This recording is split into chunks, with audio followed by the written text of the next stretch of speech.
Good afternoon, everyone. I'm Wendy Kalergis, and I'm President and CEO of the Greater Miami Beaches Hotel Association. Here in my kitchen today, and I do want to acknowledge a very important day today. It's National Lobster Day. So I hope that I grew up in Maine. I hope you're all going to have your lobster. We're going to actually make lobster rolls tonight. I'm very excited, and I'm very delighted to join you, to introduce you to our second in a fabulous series with our association and FIU, the Technology Series. Today is Tourism Post-COVID, How Will Technology Assist Us?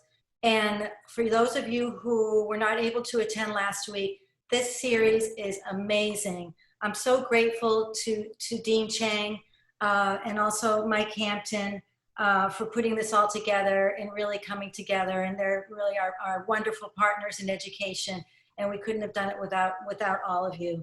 So we are going to be changing up some of the upcoming dates of the Technology Series, so stay tuned. And just look out for the evites and the announcements. But at this time, I would really like to introduce our moderator. We have a wonderful moderator, Dr. Carolyn Lusby. Carolyn Lusby holds a PhD in tourism and natural resources from the University of Florida. She was a Fulbright scholar in Brazil, where she consulted in community-based tourism and collaborated in various research projects. She is an assistant professor in tourism at Florida International University's Chaplin School of Hospitality and Tourism Management, where she oversees the tourism program. She is passionate about travel and connecting people to people while preserving natural and cultural resources. It now gives me great pleasure to introduce Dr. Carolyn Lusby. Thank you so much, Carolyn. Thank you, Wendy. Thank you for the great introduction. Good afternoon, everybody, on this super rainy South Florida day. We're so excited to have you. Happy afternoon. I wanted to take this opportunity to introduce the panel briefly and introduce our topic today. We are actually coinciding with the World Tourism Day on Sunday. And so this is a great opportunity for us to really think about tourism's potential to sustain livelihoods across the world, to bring people together across countries, borders, and languages, and to protect natural and cultural heritage. As we stop traveling, we really have to start wondering, when we start rebuilding tourism, as we are starting to do now, how can we do so safely in a way that's beneficial, and how can we use technology to assist us in meeting some of those challenges that tourism and the rebuilding of it is happening right now. And you guys can join us in this discussion, and I would love any questions from any of the audience. So please put your questions in the chat, and we will try to get to as many questions as we can. We have awesome panelists. And so without further ado, I'd like to introduce Olga first. If you could just say a couple of words about yourself and who you are. Sure, thank you. Good afternoon, everybody. Thank you for joining us. Thank you for being here. Thank you for FIU for the invitation. My name is Olga Ramudo. I own and president of Express Travel of Miami, Inc. Express has been in business for 31 years now. We have several different departments. We have about 60% of our business is corporate business. Then we have vacation business, meetings and incentives, and study abroad departments. I sit on the Travel and Tourism Advisory Board for the Department of Commerce. I sit on several local boards as well, and the National American Society of Travel Agents. Travel is in my blood, it's in my mind, it's in everywhere. I'm looking forward to traveling soon with everybody. Awesome, thank you, Olga. Leah, would you like to introduce yourself? Hi guys, I'm Leah Gary. I am the Senior Business Development Manager for Expedia Group Media Solutions. We are the marketing arm for the world's largest travel agency. I work with Nishara, who you'll hear from in a minute, and we help make sure that we get the right message with our advertisers to the right customers at the right time. And I have had a background both in DMO, all the way back to association, doing TV, radio. If there's a media to be sold, I believe I have both sold and bought it. Dave, would you like to introduce yourself? Sure. David Atkins. I'm a principal at Digital DNA Infusion, proud to call Miami home for the last 17 years. I was one of the founding members of Expedia I designed its hotel business, its destinations business. I am a past chair of HSMAI, both Americas and Global. I am a past member at Visit Florida as their chief digital officer. I've luckily worked with some great Miami hotels and brands, including working with GMCVB on several projects. And we help out hotels, travel, tourism, entertainment, all forms of hospitality in our consulting business. I love technology to start with, which is how I ended up at the start of Expedia. So I'm excited to talk about this because I think where we go forward is very important for all of us, well outside of hospitality. And thank you to everyone, including FIU. Awesome. And last but not least, Nasha, would you like to introduce yourself? Thank you so much, Dr. Lesby. Hello, everyone. Good afternoon. First, thank you to FIU. I'm actually an alum from FIU, Chaplin School of Hospitality and Tourism Management, and also part of their inaugural group of a Rising Star honorees. It's such an honor for me as well. Like Leah mentioned, I come from Expedia Group, where I've spent the last 18 years of my career there. Before that, many years in South Florida. Before there was .com, I've been in this business. So it's been a fun journey to see how our industry and our local markets have grown. So thank you so much to the GMBHA for having me. We're definitely proud partners with them as well. So thank you, Dr. Lesby, for having me. Great. As you can see, we have amazing panelists, a diversity of backgrounds. Everybody is thrilled about technology. So let's just get right into it. So just with the first general question, what do you feel, and maybe we can start going around, how can technology help us as we rebuild tourism post-COVID? Let's start with this general question. I'll take it. I'll start. I think I'll reverse the question. How can technology not help us as we rebuild COVID? Technology is such an important part in everything we do and everything we go. Everything now more than ever, we need to be aware rules for different countries, for different destinations, for different states are changing not on a daily basis, on a minute to minute basis. So to be able to have your booking, your reservation here, and to be able to receive a text, the change was just made where now instead of needing the PCR test, you can do your 5-minute rapid test before boarding, or you don't need to wear a mask anymore. You know, all the different regulations that are happening on a daily basis. I think, you know, it's a given. On a corporate side, we have products that give our customers on a minute to minute, where are your travelers? So for them to be able to log in and see that suddenly Spain, for the heck of saying, increased cases and they're shutting down by tomorrow, to be able to have that type of information through the technology sources, it's, I mean, critical and essential. So, I mean, it's just a must-have, let's put it this way. Agreed.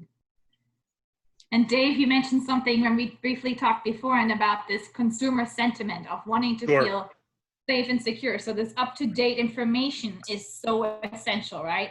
And so I imagine that's a big part of technology. I think so. And I think I'll build on that and I'll ladder up a level for you, which is what we talk about with our clients. And it doesn't matter. You could be the smallest innkeeper with a 20-room property, be a 2,000-room resort with meeting rooms, or you could be a restaurant that supplies. Here's the way we think about it with our clients. Start with your customer. And as we know, every business's customer is going to be different. And then say to yourself, health, wellness, safety, and security. How does health, wellness, safety, and security resonate with your customer base? Because once you answer that question, that will lead you down the path of what do you need to do and what do you need to address to drive, as you just said, we were talking about it earlier, customer confidence. Because until customer confidence comes back, it doesn't matter. So I love technology. I'm a total geek, I admit it, but you don't start with technology, right? We are all running businesses. We start with our business and our customer, And then we look at how do you apply the technology? What is the right solution for property 1, 2, 3 is the right solution for restaurant ABC. And that really is the challenge we all face, whether we're a branded property, whether we're an independent, whether it's been a lifestyle business, it doesn't matter, because you have to start with your business, your customers, and your drivers. The one thing I think that we would all agree is this is going to be a very painful, long cycle investment. We have not really seen all the closing of businesses, unfortunately, that I think are ahead of us, whether they're management companies, ownerships. Some of the brands that we work with are struggling under debt. So I think we have to be realistic, and we have to set expectations, but you better build the investment cycle on your customer. And I'll leave it at that. We can follow up more, but sorry. So I want to build on that a little bit. I feel like that's the theme. So if we think about it from the consumer standpoint, the messages are changing almost momentarily. And I don't know about all you guys, but this is sitting right next to me. It's almost like a second appendage or a third appendage, I guess.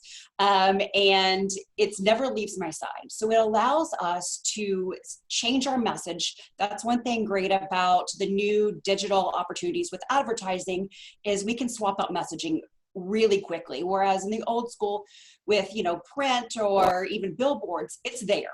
And it takes, a lot more work and a lot more action on behalf of the advertiser to change that. And quite actually more money to change it. So the ability to speak to the consumer. So do you feel with the right message, at the right time and change that readily, I think is a benefit for us.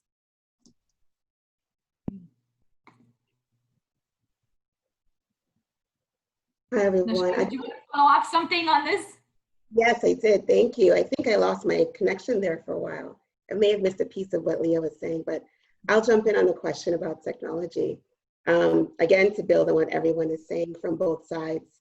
So as Director of Market Management with Expedia, within the South Florida market, so Fort Lauderdale, Miami, and also including Orlando, working with all the properties, I think what we have learned and seen is we thought we were in control, right? So it was a big awakening and a big pause button. But once we all became aware of what was happening, that pause button was released and we were excelled into change. So imagine the globe, everyone has their vacations booked, and it's time to cancel or to put a hold or postpone. And millions of people are trying to reach you, right? Various companies at the same time.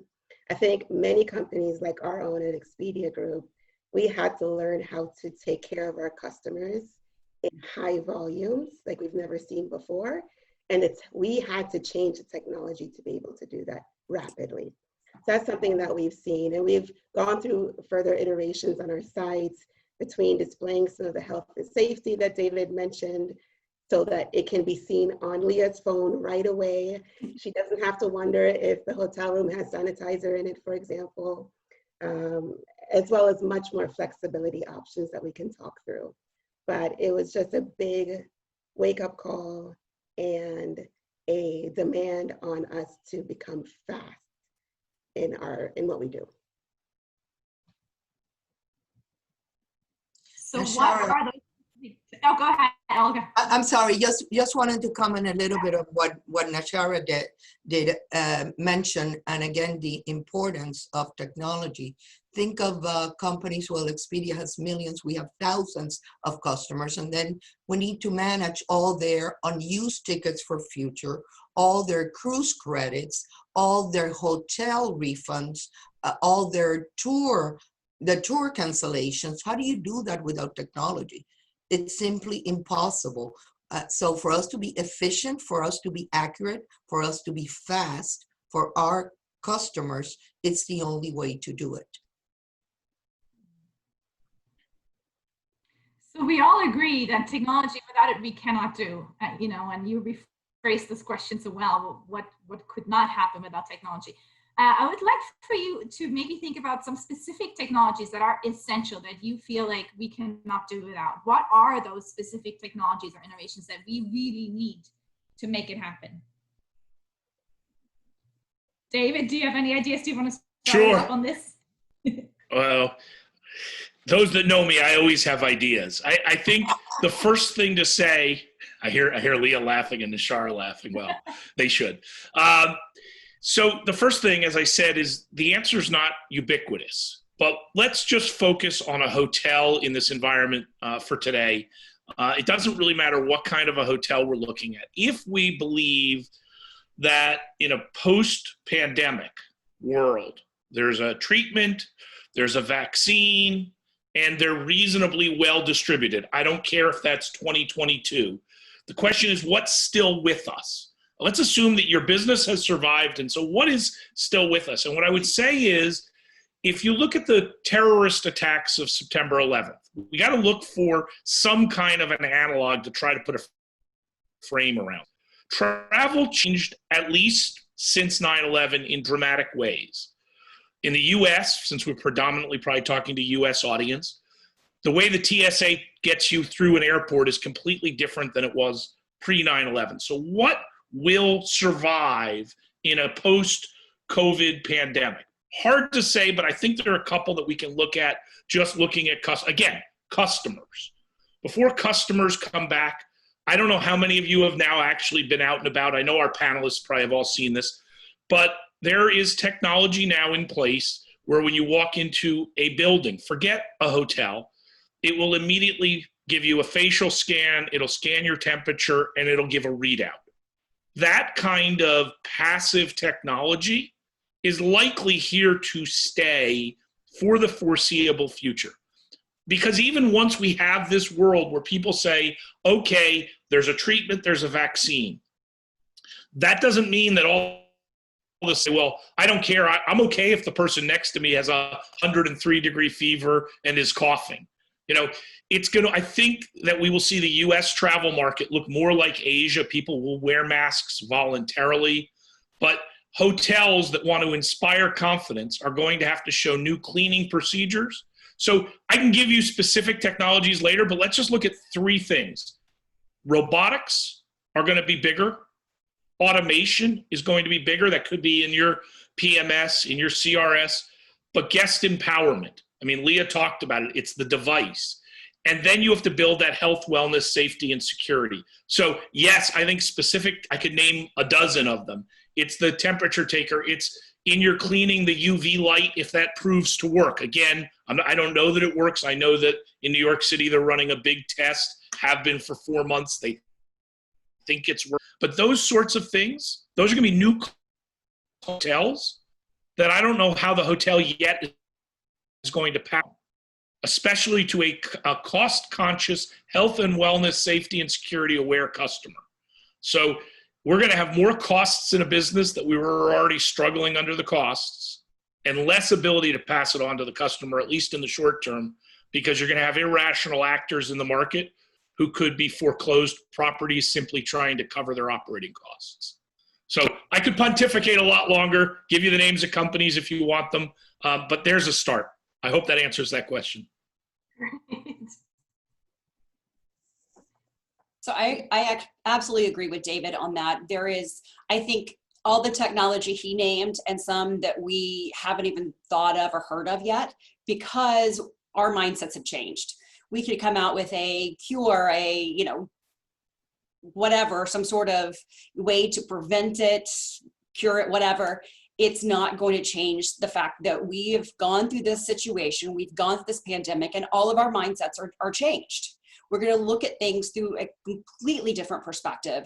So I think keeping our minds open to technology and open to change and just expect the change, expect new technology.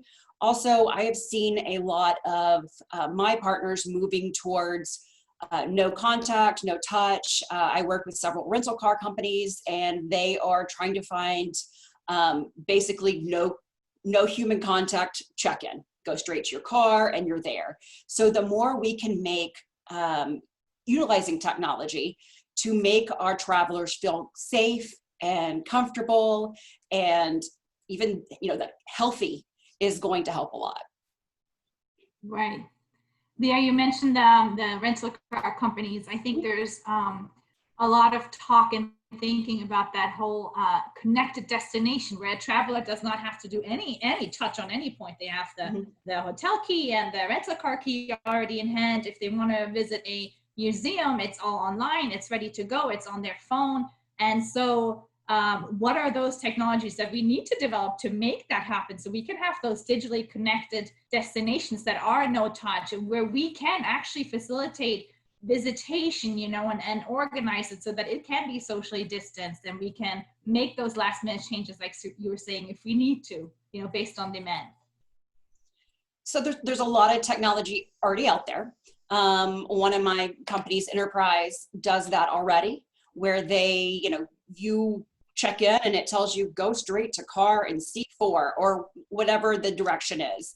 So I think the more that we can develop that technology, accept that technology, where, you know, they come in, they check, you know, they check into their hotel with their phone, they go to their car with their phone, and probably even more than we even realize right now. So the more we can, I guess, give them a humanless experience, seems kind of crazy. And this is kind of where, as a marketer, I like the fact that we can have pixels on the back end of our phone that tells you where somebody's located. Not for the creepy things, but for more of serving them the right ads, so that they're getting the right message. So they're getting ready to check into their hotel. You know, we send them a message that says, hey, did you know that you could, you know, go straight to your room and check in with your phone, scan this app. Things like that allow us to communicate in real time with the consumer and deliver the information they need to know at the right time. And following up on that, for conferences, for events. And that is, you know, very important. Do we? Am I muted or no? No, we can hear you. Oh, okay. So for conferences and events, following up on Leah, that's also extremely important, because they're also a follow-up on the education process. Particularly Hispanics, we're used to hugging, to kissing every time you see somebody.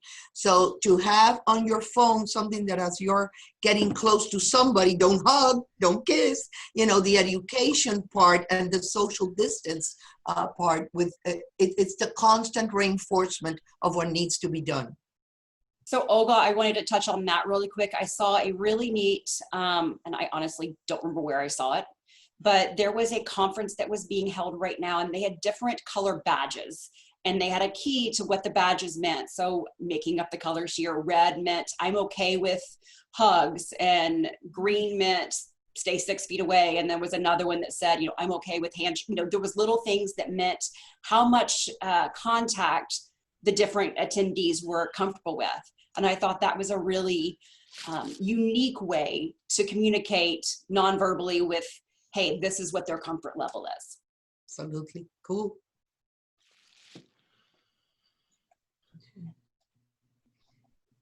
In terms of resilience, you know, I think this pandemic has brought a lot of focus on, you know, how can we make companies and destinations more resilient? So if something else happens, we are more prepared.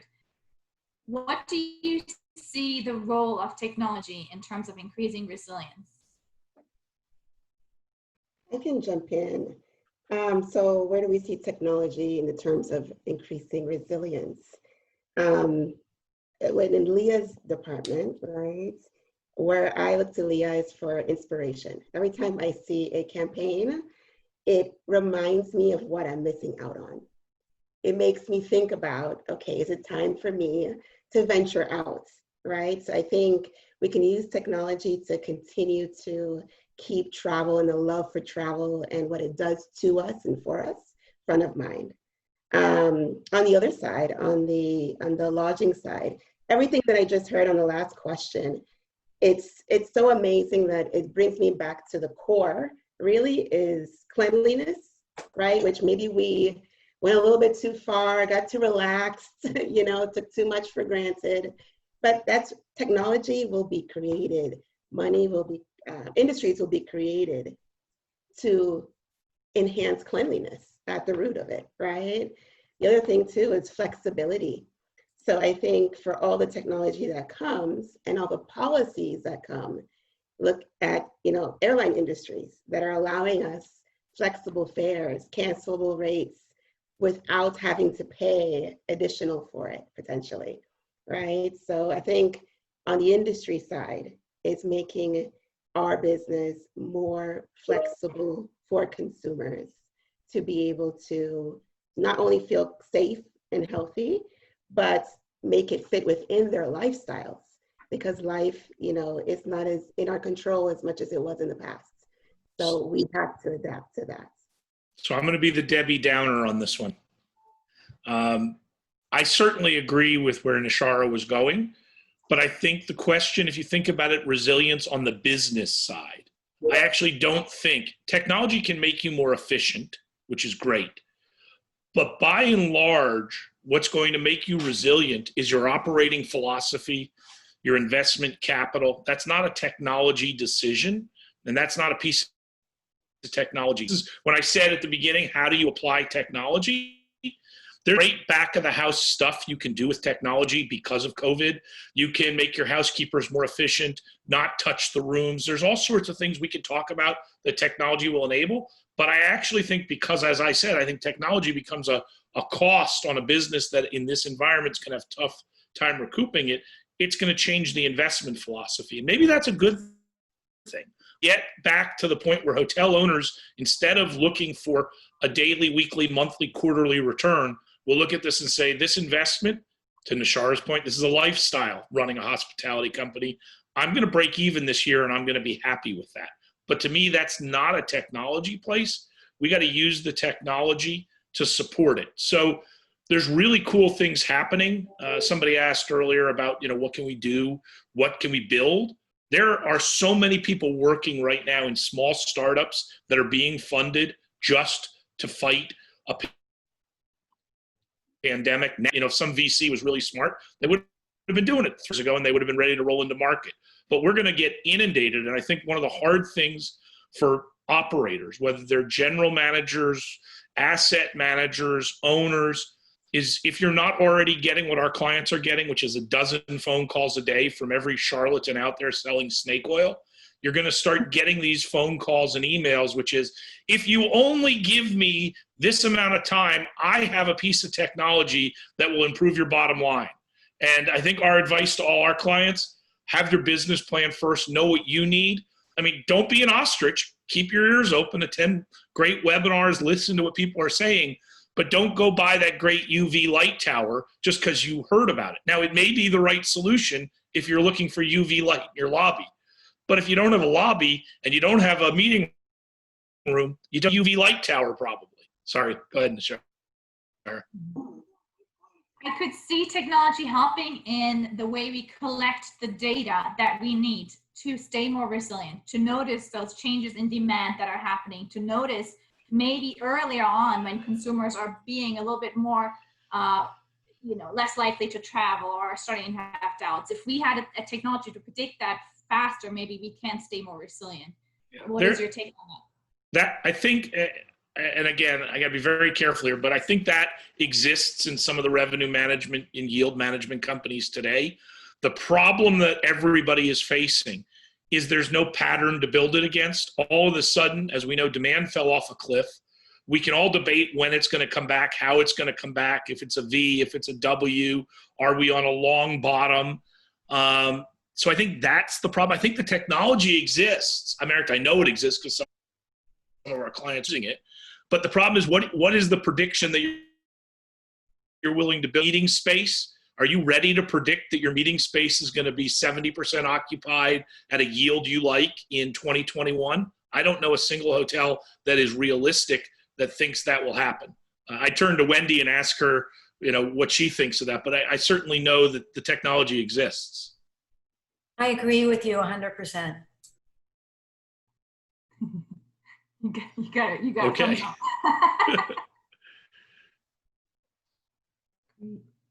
So in terms of, I guess going back to the consumers, what specifically can we do to make them feel more safe?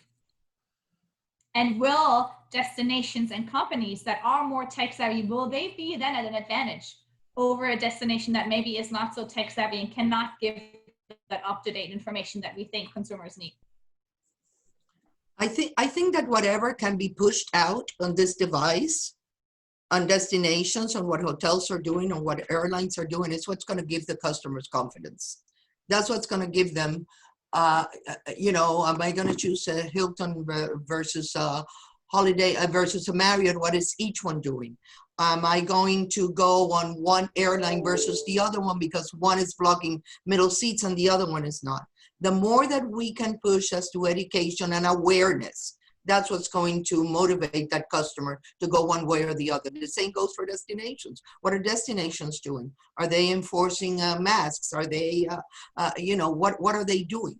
Education is a key. Awareness is a key in getting that consumer educated so that they will travel and choose one versus the other.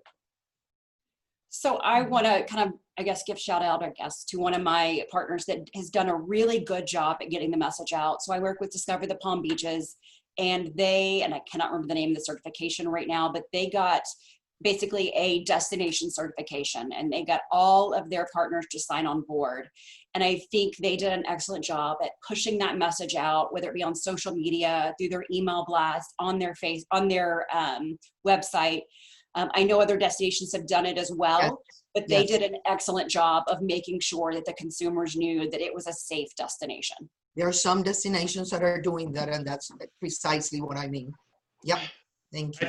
I think when we talk about the Miami market, though, we have to also remember our flight drive mix, because I think it's changed in the short term, but I think it's also going to stay that way to the extent that people used to willingly fly down from Atlanta, for instance. I think I'm already talking to some hotels in Miami and Broward that are seeing a much heavier mix. And so we can fix our destinations, we can get the messaging out, but we have to get the people here.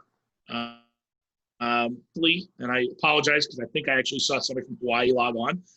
If we were a Caribbean island or a Hawaiian island, they don't have a choice. They have to get on an airplane to get there.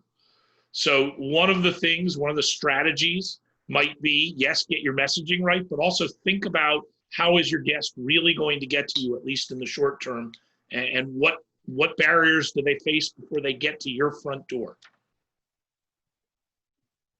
So this is my turn to put in a shameless plug.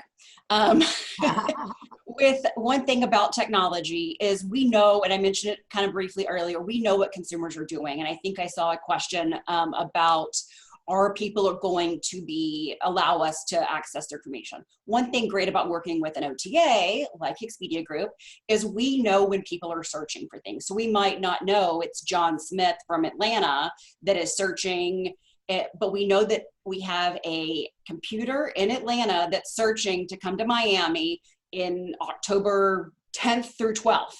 So we've got that information, so we can serve them your messaging at that time. So it's a great way to utilize where we know that people are searching. Yes, travel is down. Yes, we know that there are fewer people traveling, but there are people searching. There are people planning. We had a call yesterday with the Miami market, and there was a big laugh about revenge travel. It is a real thing. There's so much pent-up demand. We know people are searching. They might not be searching to book tomorrow, although our booking windows are very short right now. They might be planning their trip, say, in January or even next summer, and they're planning further out, and they want to make sure that they're communicating with the right message, talking about where they're going, what their safe options are. And that's a great way to kind of tie in using their search data, the data we know, without, I guess, jeopardizing their privacy. And if I can add in there, the social piece of it all, I think is even more important. Social media, my friends going out, me seeing their pictures, it worked on me before, but now that I've known that they've gone out during COVID, can tell me that they had a safe trip, came back, they're healthy, it brings down my barrier to want to get out. So I think that interpersonal communication is even more key. People are traveling locally as well, to I think David's point earlier, is they're going to stay close to home. So that drive market, that short-term business that Leah is talking about, is something that everybody should know how to grow their share in. And people are getting out to rural, smaller destinations. So everyone's not flocking to the big cities as much as they used to, unless that's where you lived, then that becomes your staycation area. But what I love seeing in some of the data so far is the expansion and growth in some of the smaller destinations as well. And following up on that, Nashara, I think before the tourists come, even using residents to get that message off. I went to this restaurant and I felt safe. Or, you know, I went to this attraction and I felt safe, and here's my picture, so that the tourists, when they come, can see that and actually feel safe. The number one and number two origin destinations for Miami and Fort Lauderdale are Miami and Fort Lauderdale. So you know, people are, like I said yesterday on our call, people are tired of the four walls or however many walls are in their house.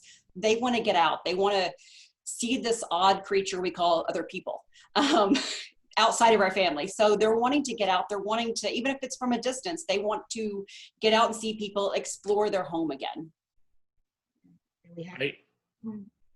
Can I shift gears to something else, not really related to that, but it's a piece of technology we haven't sort of talked about, which is in-room, because I think in-room changes dramatically.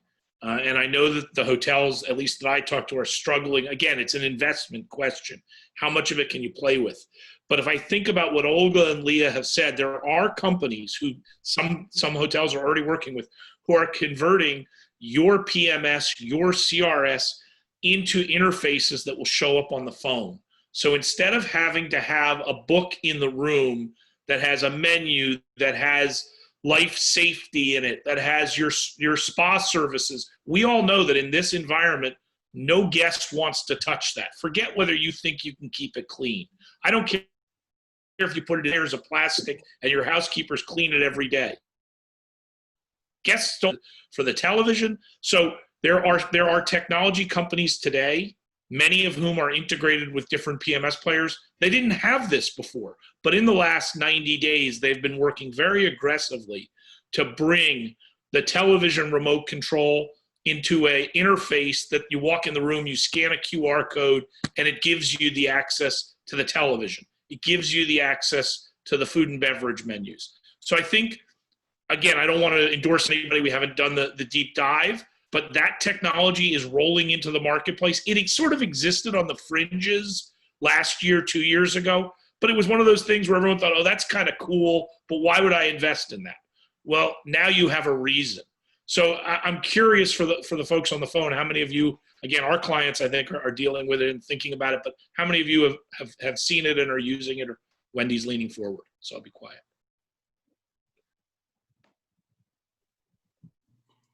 And I think that, Leah, you were saying that some of the motivation to travel is that interaction with other humans and to actually feel like normal again, right? And so where is that fine line between all the technological advances and feeling safe, and yet providing that human touch and interaction and feeling, and especially when you talk about in the future international travel and feeling the cultural differences and interacting with somebody, you know, where is that, and how could we make that safe with technology and still provide that human touch, so to speak? So I actually went to Costa Rica last year. Die to go back again this year or anywhere this year, but the property that I stayed in did some really interesting things that, looking back now, I'm like, well, they obviously were I don't want to say prepared, but they were more prepared than I expected. So one of the things was, and I know a lot of hotels in Miami do it, but when you check in, you get a text message. Hey, how's everything in your room? Is there anything I can do for you? And they actually have a conversation with you. That's fantastic. The second thing they did is, kind of to David's point, it wasn't quite on the phone, but they had a tablet in the room that had all the activities, all of the menus, any of the information I needed. So it was great to be able to interact with that and not have to get out and actually talk to somebody and get all these details. That sounds really horrible. And then the third thing they did, and I probably giving away the location once I say this, they have what they call a secret box. So this was, once you you order your room service. They basically have a little box. One side's on the outside of the room, one side's on the in, and they both have locks. The room service will put the food in there and lock it back up. You can hear it. And so you never have to actually like take the food from a person. It's all wrapped, but it kind of, last year when I was there, I was like, oh, I don't have to like change clothes or get up to actually be presentable to talk to people. But it was a great idea where I didn't have to answer the door, talk to a person, take the food, or have them bring it in, where I could still have the services, but didn't have to have the same communication. The technology is taking us to that contactless or no contact era that we're moving towards to. Right now, you go to restaurants and you simply scan the menu on your phone. You're not getting menus anymore, which is part of course, not touching, going with what David was saying. And there's numerous hotels that you check in, your key on your phone, you check in on an iPad in the front desk, get your key on the phone. You don't need to touch a key to open your door, and your key's on your phone. So that's where technology is taking us. It's that contactless, which is sad in a way, because there's going to come a point where we're not going to talk to anybody, and it's all going to be on our phones. I think we want the human touch without the human, Of course. so that we're still interacting and engaging with each other, but not necessarily face to face or see each other. And I think that this Zoom and all these virtual meetings are affecting that as well. So Leah, we want to be in the hospitality industry without the hospitality. We still have hospitality, just not like face to face. What I was actually thinking on that point is the experience cannot be replaced by Zoom. Like, I can have a beautiful conversation with all of you, and then I can go out into the world and have a cultural experience, environmental, nature experience. And I think that's what folks will miss, and that part cannot be replaced. But how we get there might change, how we go to sleep when we get there might change, but we will need to get out of our four walls to live. Shara, and I could not agree more. And we get comments on a constant basis. You know, I am Zoomed out, I am Teamed out. I've had 4 today, and I have 1 more this afternoon, later on today at 4. And we are all like, and there's that human interaction, like you're saying. Best businesses are controlled over dinner and a glass of wine, best business transactions. And I think, you know, we are relationship people. We cultivate relationships, and that is very difficult to do on a long-term, constant basis through a camera, through a phone, through a screen. So will it come back? Absolutely will come back, because people are eager. I get calls, where can you take me? I get calls from my client, where can you take me? Where can you take me? I have huge meetings booked that they're waiting till the last minute, because the companies are eager for them to happen, because it will not be the same. I think it's going to give us an opportunity to be people even more anxious to see each other. Yes. Kind of a anecdotal similar thing back, I guess it's probably been 4 or 5 years, when destinations started showing off all that they had to offer through either AI or video or something like that. There was the big fear of, oh, if we show them all the destination through video, they're not going to come visit. And what we found out is that just makes them want to visit even more. So I think we're going to adapt. Yes, you know, I would love to give each of you guys a hug right now, and I know that's not possible, but that just makes me look forward to seeing you again. So I guess it kind of plays on our FOMO, as you talked about earlier, Nashara. Well, Leah, following up on you, now I'm going to take a question from the chat that I think is really interesting. This idea of virtual meetings and virtual travel, as we talked about earlier before we were all coming on, do you feel that this would replace parts of the market, at least, where we might lose some income? Or do you feel, as some of you have already mentioned, that it cannot replace travel and there will definitely not be any loss of income due to the virtual experiences and events? And will they stay? I think some will stay, but I personally think it'll be a small percentage because people are seeing what we're talking about. It's going to take a while to ramp up. It's not that we're going to start traveling. Travel starts on January 2021. Everybody's going to get on a plane, and no, it's going to take a time to ramp up. But people want to meet people. They want to meet personally. They want to talk personally. They want, I'm sure you have been to 2-3 day conferences in Zoom, in Teams, and does that replace for you the personal conference that you went last year? No, it doesn't. When you go from one room to the other, you're losing even interacting with each other, where you're walking together to the restroom or where you're walking together to get a cup of coffee. You cannot replace that. Absolutely not. So I'll be the contrarian again. Nothing go, new about that. Hey, if I'd followed the path, there'd be no Expedia, because we would not have built it, because everyone told us we could never sell hotel room on the internet. We couldn't sell travel on the internet. So here I take, Olga. Actually, it's not full contrarian. Leisure travel, of course, will come back. There is worldwide a belief, and I think we see it every culture. People like to travel. Their definition of travel, their expectation, those are different discussions.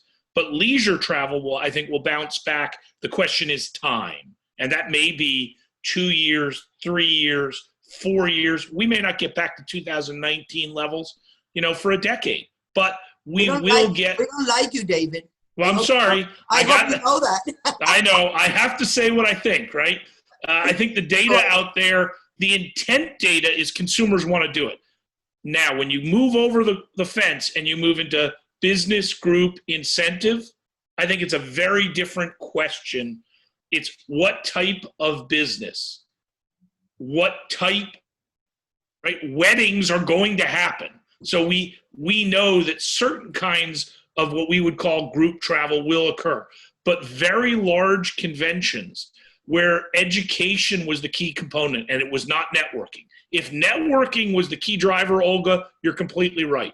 But if education was, and we say this having several large meeting companies as clients, they are being incredibly successful right now with very large education meetings. The other side of it is sitting with our CEO clients who are sending the people to these conferences. The one thing they say, they like work from home. They're going to start closing offices. They don't need as many offices. Now, will that lead to more one-night stays in a city when they need to get a group together? Maybe. But the second piece is they're saying that they're going to cut down on their corporate travel because it's an expense item that they're now seeing they didn't need. So the question is, when their competitor starts traveling, goes in the market because a sales call happens, does that cut it down? But I do think that not just will it be slower, I think that it will be a material amount of business travel will forever change. I want to take a question from the chat, and David, was actually for you in regards to all the technologies you were talking about in the room. So the question was, is there room for individualized solutions, or do you see it being standardized? And the second part that I would also like for any of you to answer is, what about privacy concerns? If anything runs on your phone, if everything is linked, how do we deal with that? So privacy is always a fun one, but I'll leave that for everyone else. I'm happy to jump in if you guys want me to. Standardization is a fun question, since one of the things I didn't say before I went to Microsoft to work on Expedia, I cut my teeth at McDonald's doing branding store. I have a sense for what good standardization looks like.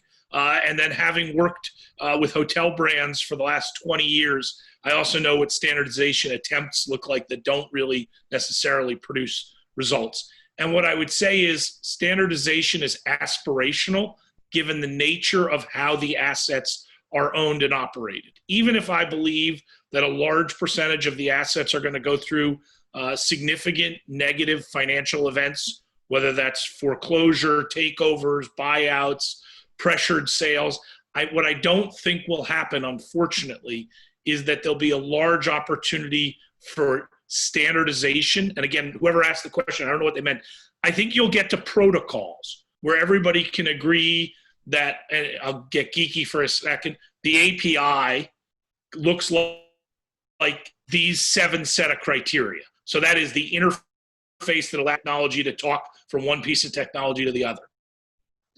But if standardization means that hotel A on one spot, hotel B in another spot, and hotel C in the third spot, all in the same brand, are going to run identical technologies and systems, the brands weren't successful in doing that historically, and I don't think COVID will make it happen. So I don't know what they meant by standardization, but if they literally meant rigid standardization, like when you go to a McDonald's around the world, you see the same pieces of equipment being used the same way with the same technology, I think the answer is no. If they mean protocols, will they be similar or the same? Yes. I hope that answers whoever asked. So I'm gonna quote probably David, back something I learned when I was at Visit Florida. People like to be talked to personally, even if it's not really personalized. They want to feel like it's personal, and that kind of leans back to even the text messages I get when I check into hotels. Is everything okay? It feels personal. It feels like I am a personal guest in their house. So if that's the kind of personalization, I think that it needs to be customizable to the guest. If I'm somebody who doesn't want you texting me, then it's not going to make me happy or feel like I'm welcome if you're texting me, and vice versa. So maybe speaking to the customer as they want to be talked to and feel like a custom experience, then yes, I think that we will see that. Perfect. And then I have one last question. How do you think technology will be adapted to events and conferences? I think we covered that a little bit, but Olga, do you have any input on that? I think we covered it. It's gonna be basically, the education and awareness part is gonna be the ability to identify on online registrations and online badges, what Leah's saw in a conference recently. This color is this color is that. It's gonna be more of specified specifications according to what we're going through at the time. So I'll add a couple for you. If it's a trade show, imagine a sponsored trade show. We've all seen them, hundreds of booths, people walking around. How does a vendor who spent all this money on the booth get somebody in the booth and have a conversation? How do you give them something to take home that they feel comfortable taking from you?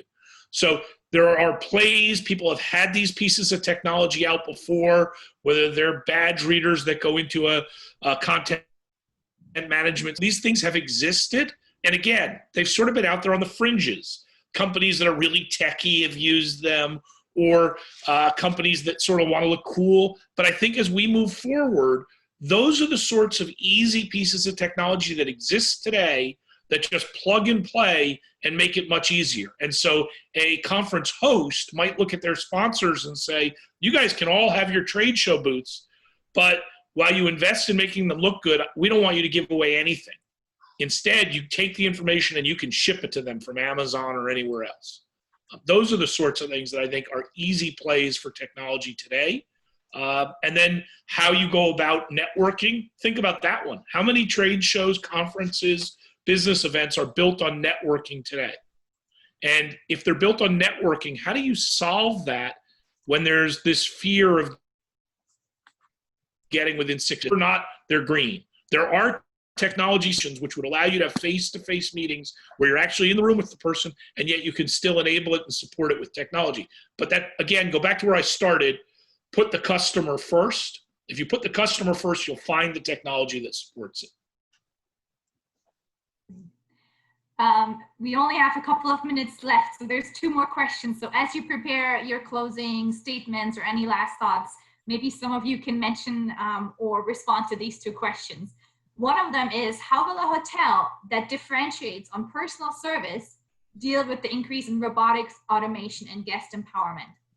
And the other one is, what will American travelers think about privacy concerns such as location tracking and contact tracing?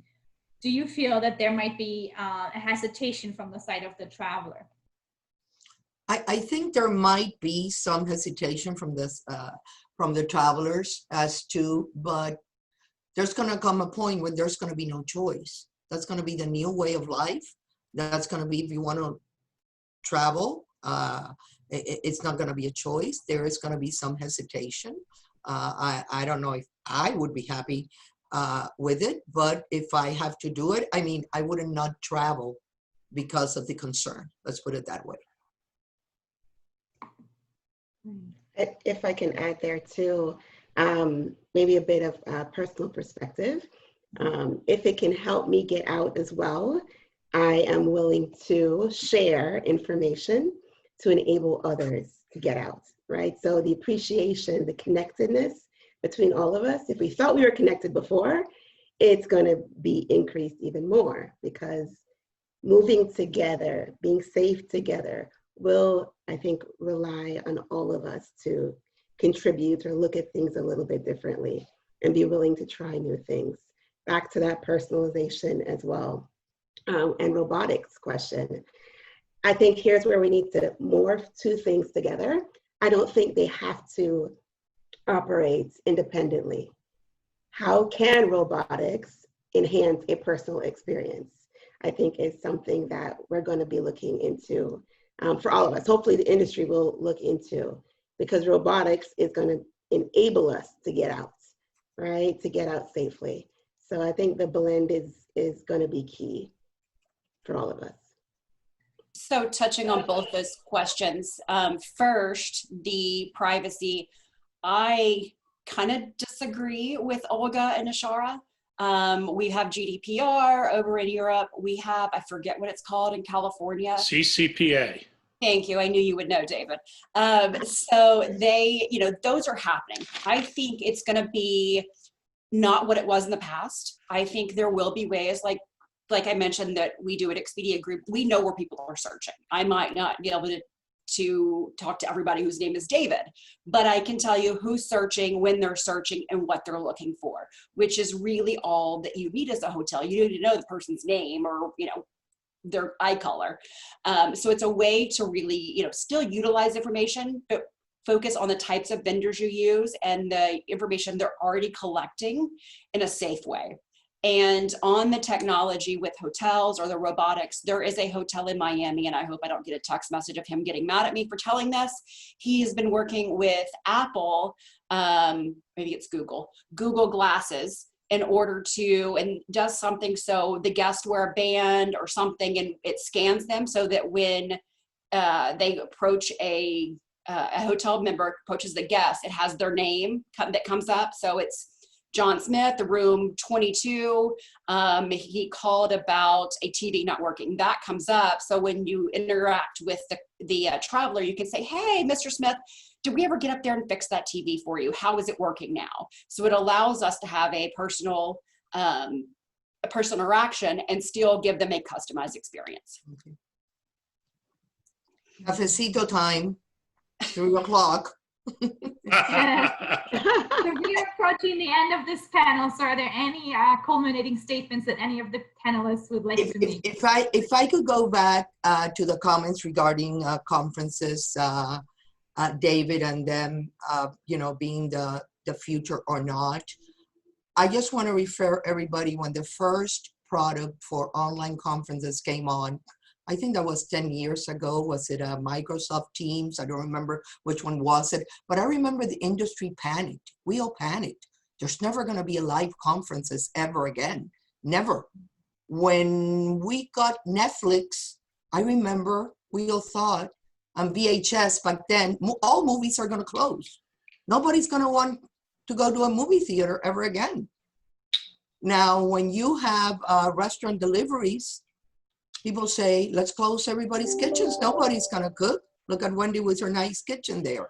So I think there's going to be, again, the opportunity for events, for conferences. It's going to be that there's going to be two opportunities now. There's going to be the online product. There's going to be the virtual product. And there's going to be the in-person conference. We're going to have dual opportunities now. Instead of less, we're going to have more. But there's people need people. And even if it's a training, if it's whatever it is, there's that personal connection that you make while going to the restroom. So I'll close with, don't misunderstand what I'm saying. I was not saying the conferences are going to end away. I just think they're going to be radically different, and they need to have a value proposition, just like privacy. So we can actually tie these two topics together. Why does somebody go to a conference? It has to have a value proposition. And now, in addition to the cost and time being out of the office, you have to add in the health, wellness, safety, and security as another piece that there has to be a valuable payoff. So assuming you clear those hurdles, they'll exist. But I think there are a lot of conferences that may not clear those hurdles. Privacy, same thing. People have proven to us for year over the last decade that they will complain about privacy and they will trade it away in a heartbeat, knowingly and explicitly, for a valuable something. So whoever said it, Olga might have said it, Leah might have said it, if the de facto way that you get into hotel XYZ, you have to give up privacy. If you want to go to hotel XYZ or tour operator, whatever it is, as long as it is explicit and they know they're giving it up, they'll trade it away all day long. Consumers have proven that worldwide. So it's about, again, put the customer first, you'll get the right answer. Yeah. And if I can just quickly add, as a takeaway for me is keeping an open mind. Everything, all the experience, probably hundreds of years of experience on this call, everything that we have can only take us so far. We have to have an open mind and be ready to reset and pivot. And I'm looking forward to all the new technology and ideas that come out of this crisis. And, you know, so we can all get back out and see each other again. Thank you, Natalia. You bring the UV light.